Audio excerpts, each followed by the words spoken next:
അപ്പോൾ ഞാൻ നല്ല നാടൻ ഡ്രം സ്റ്റിക്ക് കറിയുടെ റെസിപ്പി ആയിട്ടാണ് വന്നിട്ടുള്ളത്. അപ്പോൾ വേറൊന്നുമല്ല, നമ്മളെ സ്വന്തം മുരിങ്ങാക്കോല് കറി. അപ്പോൾ നിങ്ങൾ വിചാരിക്കും ഈ മുരിങ്ങാക്കോലിൽ നിന്ന് ഇത്ര കാര്യമുള്ളത്.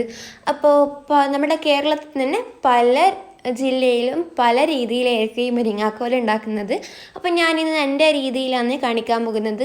അപ്പോൾ ആദ്യമായിട്ടാണ് എൻ്റെ ഈ ഒരു അന്നാസ് കിച്ചൻ ലാബ് കാണുന്നുണ്ടെങ്കിൽ ഒന്ന് സബ്സ്ക്രൈബ് ചെയ്യുക. അതിന് തൊട്ടിപ്പുറത്തെ ബെല്ലൈക്കണിലുള്ള ഓൾ എന്ന ഓപ്ഷൻ കൂടെ നോക്കുക. പിന്നെ എൻ്റെ വീഡിയോക്ക് ലൈക്ക് ചെയ്യുക, ഷെയർ ചെയ്യുക, കമൻറ്റ് ചെയ്യുക. അപ്പോൾ ആദ്യമായിട്ട് ഞങ്ങൾക്ക് ഒരു മൺചട്ടിയാണ് ഞാൻ എടുക്കുന്നത്. അപ്പോൾ ഏതൊരു കറി മൺചട്ടിയിൽ ഉണ്ടാക്കുമ്പോൾ വേറെ തന്നെ ഒരു രുചിയാണല്ലേ. അപ്പോൾ ഇനി അതിലേക്ക് ഞാനിവിടെ മുരിങ്ങാക്കോല് 2 എണ്ണമാണ് എടുത്തിട്ടുള്ളത്. ഇനി ഇതിലേക്ക് 2 തക്കാളി ഇട്ട് കൊടുക്കാം. പിന്നെ ഞാനിവിടെ ഒരു ഉള്ളി എടുത്തിട്ടുണ്ട്. സാധാരണ ഞങ്ങൾ കറിക്കൊക്കെ കട്ട് ചെയ്യുന്ന പോലെ തന്നെയാണ് കട്ട് ചെയ്തിട്ടുള്ളത്. പിന്നെ വേണ്ടത് 5 അല്ലി വെളുത്തുള്ളി, 2 പച്ചമുളക്, 1 ടീസ്പൂണ് മുളക് പൊടി, അതുപോലെ തന്നെ 1 ടീസ്പൂണ് മല്ലിപ്പൊടി, ആവശ്യത്തിന് ഉപ്പ് കൂടെ ചേർത്ത് കൊടുക്കാം. പിന്നെ ഒരു നെല്ലിക്ക വലുപ്പത്തിലുള്ള പുളി 1 കപ്പ് വെള്ളത്തിലിട്ട് പിഴിഞ്ഞിട്ട് അതൊന്ന് അരിച്ചെടുത്തിട്ടുണ്ട്. ആ വെള്ളം കേട്ടോ, അതൊന്ന് ഞങ്ങൾക്ക് ഒഴിച്ചിട്ട് നന്നായിട്ട് മിക്സ് ചെയ്ത് കൊടുക്കാം.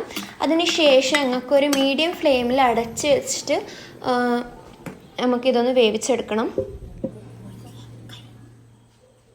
അപ്പോൾ എൻ്റെ മുരിങ്ങക്കോൽ ഇവിടെ നന്നായി വെന്ത് വന്നിട്ടുണ്ട്. ഇനി ഇതിലേക്ക് ഞങ്ങൾക്ക് ഒരു അരപ്പ് തയ്യാറാക്കിയിട്ട് ഒഴിച്ചെടുക്കണം. അപ്പോൾ ഇതിനായി ഞാനിവിടെ ഒരു ചെറിയൊരു മിക്സർ ഗ്രൈൻഡർ എടുത്തിട്ടുണ്ട്. അതിലേക്ക് ഞങ്ങൾക്ക് ഒരു അരമുറി തേങ്ങ ചിരകിയത് ഇട്ട് കൊടുക്കാം. എന്നിട്ടൊരു അല്പം പെരുംജീരകം കൂടെ ചേർത്തിട്ട് നന്നായിട്ടൊന്ന് അരച്ചെടുക്കണം.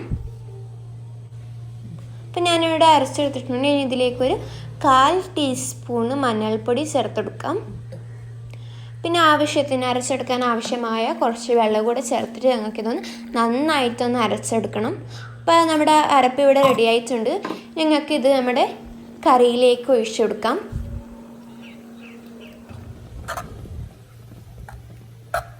അരപ്പ് ഒഴിച്ചതിന് ശേഷം ചെറുതായിട്ടൊന്ന് തിളപ്പിച്ചെടുത്താൽ മതി. ഞങ്ങൾക്ക് കറിയിലേക്ക് കാച്ചി ഒഴിക്കാം.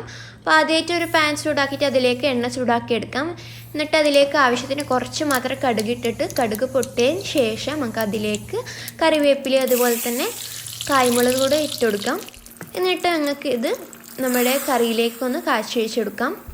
അപ്പോൾ എൻ്റെ രീതിയിലുള്ള മുരിങ്ങാക്കോൽ അല്ലെങ്കിൽ ഡ്രം സ്റ്റിക്ക് കറിയുടെ റെഡിയായി കഴിഞ്ഞു. അപ്പോൾ ഈ ഒരു രീതിയിൽ തന്നെ എല്ലാവരും ചെയ്യുന്നത് അല്ലെങ്കിൽ വേറൊരു രീതിയാണെങ്കിൽ അതൊക്കെ നിങ്ങൾ കമൻറ്റ് ബോക്സിൽ അറിയിക്കാം.